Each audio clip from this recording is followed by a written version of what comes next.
മൂപ്പരുടെ ഏതോ ഒരു വീടും കാര്യങ്ങളും സ്ഥലവും ഒന്നും ഞാൻ പറയുന്നില്ല. ആളുടെ വീട് നമ്മുടെ 14 ജില്ലകളിൽ ഒരു ജില്ലയിലാണ്. പിന്നെ അപ്പൊ ആള് വിളിച്ചിട്ട് ഇങ്ങനെ പറഞ്ഞു, അല്ല ആള് ആദ്യം വിളിക്കല്ല ചെയ്തത്, ആദ്യം ഞാൻ പറഞ്ഞില്ല ഞാൻ ഇൻബോക്സ് തുറക്കല് കുറവാണ്.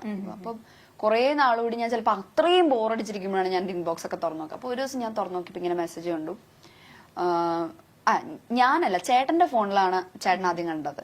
ചേട്ടൻ പറഞ്ഞടി ഇങ്ങനെ ഒരാള്, ചേട്ടനെ അളിയാന്ന് വിളിക്കുന്നുണ്ട്, ബാലിച്ചേട്ട പിന്നെ മീനുവിനെ കല്യാണം കഴിക്കണം അങ്ങനെ ഇങ്ങനെയെന്നൊക്കെ പറഞ്ഞിട്ട് ഇങ്ങനെ പറയും. എന്നെക്കാളും മുമ്പ് ആൾക്ക് അപ്ഡേറ്റ്സ് കിട്ടും എന്റെ. പിന്നെ അപ്പം ഞാൻ എടുത്തു നോക്കിയപ്പോ എനിക്ക് ഒരുപാട് മെസ്സേജ് അയച്ചിട്ടുണ്ട്. അത് അയച്ചേക്കുന്നത് ഭയങ്കര ചീസി, ഭയങ്കര ക്രിഞ്ചി സാധനങ്ങളാ. പിന്നെ എന്താ I remember about you, I hug the pillow എന്നൊക്കെ പറഞ്ഞിട്ട് എനിക്ക് ഭയങ്കര ക്രിഞ്ചാത്. ഓ സോറി ബേബി, ഭയങ്കര വിയേർഡാണ്. അപ്പൊ ഞാൻ ആലോചിക്ക, എന്റെ നോർമൽ ലൈഫിലാണ് വെറുതെ എന്റെ പുറകെ നടന്നപ്പോൾ ഇത്രയും ഡയലോഗ് അടിച്ച് ഞാൻ ഓട്ടിക്കും. ഞാൻ എനിക്ക് ഇഷ്ടമല്ല ഇങ്ങനത്തെ ഒക്കെ പറയുന്നത്. യു ആർ മൈ വൈഫി എന്നൊക്കെ പറഞ്ഞ പ്ലീസ്, ഇങ്ങനെ യു ആർ മൈ വൈഫി, പിന്നെ I am a failure, together we can make this world beautiful എന്നൊക്കെ പറഞ്ഞിട്ടുള്ള മൂടാ. I am a failure, together I am sure എനിക്ക് ജീവിതത്തിൽ സക്സസ് ഉണ്ടാവും, പിന്നെ നമുക്ക് ഞാൻ എത്ര വർഷം വേണമെങ്കിലും കാത്തിരിക്കും. എന്തൊക്കെയോ കുറച്ച് ഈസി ഡയലോഗ്സ് ആണ്. അപ്പം അത് കഴിഞ്ഞപ്പോഴത്തേക്കും അതെ അവന് കളിക്കാൻ പറ്റും, അവന് കേൾക്കാൻ പറ്റുന്നില്ല, അതെ ഭയങ്കര ക്രിഞ്ചായി പോയിരുന്നു.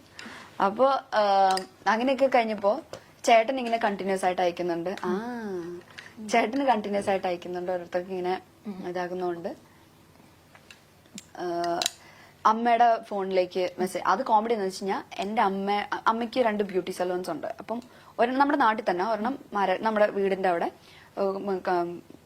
അതായത് നമ്മുടെ മാരരി ബീച്ച് റിസോർട്ടിന്റെ അവിടെ, പിന്നെ ഒരെണ്ണം കണിച്ചുളങ്ങര എന്ന് പറഞ്ഞിട്ട് വേറെ സ്ഥലത്ത്, അതിന്റെ അടുത്ത് തന്നെ. അപ്പൊ ഈ കണിച്ചുളങ്ങര തുടങ്ങിയ പാർലറിന്റെ അടുത്ത് ഈ ആളുടെ ഏതോ ഒരു കസിനോ റിലേറ്റീവ് ആരും ഉണ്ട്. എങ്ങനെയോ പരിചയമുണ്ട്, റിലേറ്റീവ് ആണോ കസിൻ എന്താണെന്നൊന്നും എനിക്കറിയില്ല, എങ്ങനെയോ പരിചയമുണ്ട്. അവിടുന്ന് അമ്മയുടെ പാർലറിന്റെ അഡ്രസ് എടുത്തിട്ട് ഫോൺ നമ്പർ ഉണ്ട് അവിടെ, ഫോൺ നമ്പർ എടുത്തിട്ട് അമ്മയുടെ ഫോണിലേക്ക് ടെക്സ്റ്റ് മെസ്സേജ് അയക്കാൻ തുടങ്ങി.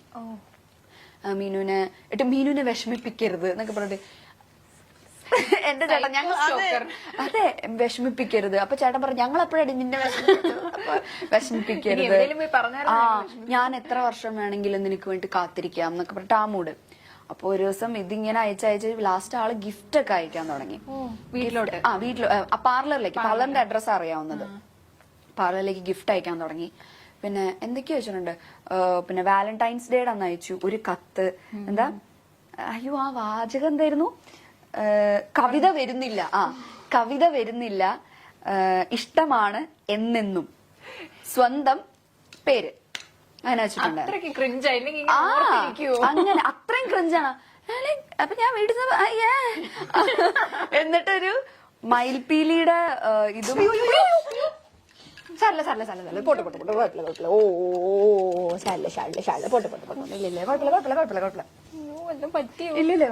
അതെ ചാടിയതാ, സാരല്ല പോട്ടെ. ഇല്ലില്ല ഞാൻ ഇറക്കാൻ നോക്കിയ വഴി അതാ ചാടിയതാ, സാരല്ല പോട്ടെ. ഓ ചാടിയില്ല, ഞങ്ങൾ ചാടിയില്ല, ഞങ്ങള് കുഴപ്പമില്ല പേടിച്ചു പോയി, പക്ഷെ നല്ല സാരല്ല. ഇല്ല അതെ അവൻ എത്ര ഉണ്ടെന്ന് കുറച്ച് ചാടിയതാ. ഇല്ല കുഴപ്പമൊന്നും പറ്റില്ല, എന്താ കരഞ്ഞാനെ, ഇതൊന്നും ഞങ്ങക്ക് പുത്തിരിയല്ല. ഇല്ല കുഴപ്പമില്ല സാരല്ല. ഇവനായോണ്ട് ഇറക്കി വല്ലവരെ ഇപ്പൊ കടിച്ചു കയറി കൊന്നേനെ.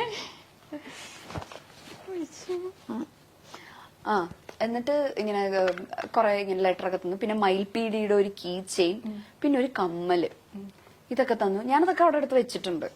പിന്നെ അത് കഴിഞ്ഞപ്പോഴത്തേക്കും തിരിച്ചയച്ചു കൊടുക്കാൻ ഈ മൂപ്പറുടെ അഡ്രസ് എനിക്ക് അറിയത്തില്ല. ഈ ഇങ്ങോട്ട് അയക്കുന്നതിൽ ആളുടെ ഫ്രം അഡ്രസ് ഇല്ല. അങ്ങനെ അയക്കാൻ പറ്റുമോ? കൊറിയറാ. ഫ്രം വെക്കാതെ അയക്കാൻ പറ്റുമോ? കൊറിയർ അയക്കാമല്ലോ. ഇതെന്തിന്റെ പ്രൊഫഷണൽ കൊറിയേഴ്സ് എന്തോ അങ്ങനെ എന്തോ ആണ്. അപ്പൊ അമ്മ എന്നോട് ആദ്യത്തെ ഗിഫ്റ്റ് അയക്കുന്ന സമയത്ത് എന്റെ അടുത്ത് ഇങ്ങനെ പറഞ്ഞിട്ടുണ്ടായിരുന്നു, പ്രൊഫഷണൽ കൊറിയേഴ്സ് എന്നപ്പോ എനിക്ക് പ്രൊഫഷണൽ കൊറിയേഴ്സ് വഴിയൊന്നും വരില്ല. പ്രൊഫഷണൽ കൊറിയേഴ്സ് DTDC എന്തോ ആണ്, വരില്ല. എനിക്ക് പിന്നെ ആമസോൺ ഫ്ലിപ്കാർട്ടൊക്കെ വരുള്ളൂ. അപ്പൊ അത് പ്രൊഫഷണൽ വഴി വരേണ്ട കാര്യമില്ലല്ലോ. അപ്പൊ അമ്മ ചെന്നപ്പോ പറഞ്ഞു മോളെ ഇത് ഇങ്ങനെയാന്നാണ്. പിന്നെ എനിക്ക് എന്തൊക്കെയോ അയക്കുന്നുണ്ട്. ഫെസ്റ്റിവലിന് സ്പെഷ്യൽ ഓഫർ ഒക്കെ ഉണ്ടാവും. അതെ അങ്ങനെയൊക്കെ ഉണ്ടാവും. ദീപാവലിക്ക് അല്ലല്ലോ, ദീപാവലിക്കാണോ? ദീപാവലിക്ക് സ്വീറ്റ്സ് അയച്ചിട്ടുണ്ടായിരുന്നു. ഡയറി മിൽക്കിന്റെ എന്തൊക്കെയോ കുറേ സ്വീറ്റ്സ് ഒരു പാക്കറ്റിലാക്കി അയച്ചിട്ടുണ്ടായിരുന്നു. അത് ആമസോൺ വഴി എന്തോ ആയിരുന്നു. അങ്ങനെ എന്തൊക്കെയൊക്കെയോ വഴി ആൾക്ക് അമ്മയുടെ പാർലറിലേക്കാണ് അയക്കുന്നത് സാധനം. അയച്ച് ലാസ്റ്റ് ലെറ്റർ വരുന്നു ഇങ്ങനെ. എന്നുവെച്ചാൽ എന്നെ അറിയാവുന്നവർക്കൊക്കെ മെസ്സേജ് അയക്കാൻ തുടങ്ങി. അപ്പൊ സംഭവം കുറച്ച് എക്സ്ട്രീം ആയി. ലാസ്റ്റ് ഈ കുട്ടിയുടെ അമ്മ എന്റെ അമ്മേനെ വിളിച്ചു.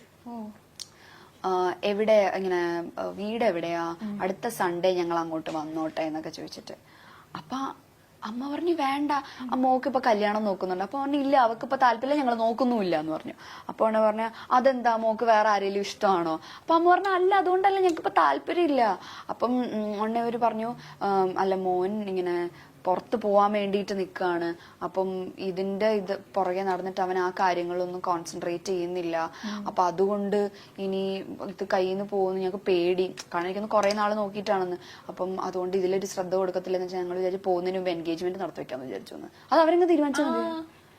ഞാൻ ചോദിച്ചു, ഞാൻ അമ്മയൊന്നും പറഞ്ഞില്ല. അമ്മ പറയും എന്ത് പറയാനാ ഇവരോടൊക്കെ? അമ്മ പറഞ്ഞു ഇല്ല, താല്പര്യം ഇല്ല എന്ന് പറഞ്ഞിട്ട് കട്ട് ചെയ്തു. ഇല്ലെങ്കിൽ അടുത്ത സൺഡേ വരാമെന്ന് വിചാരിച്ചിട്ട്. അപ്പൊ അമ്മ പറഞ്ഞു ഇല്ല, താല്പര്യം ഇല്ല എന്നിട്ട് കട്ട് ചെയ്തു.